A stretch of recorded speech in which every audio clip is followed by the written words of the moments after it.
Blind fold musical chairs. వాళ్ళు వెతుక్కుంటూ వెళ్ళి ఆ బీన్ బ్యాగ్ మీద కూర్చోవాలి.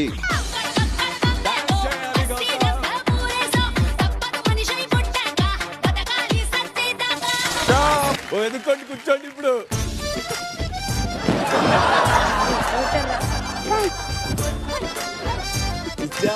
ఏ నిఖిల అతను కనపడుతుందా?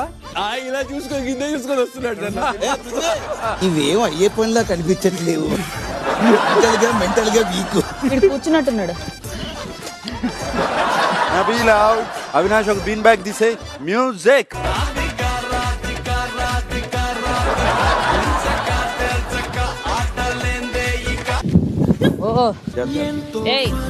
ఏం తంతున్నా విష్ణు? అమ్మా దేవుడా, మెండర్ వైపు వెళ్తావు, ఇంటికి వస్తావా? ఏం తప్పు చేసావు?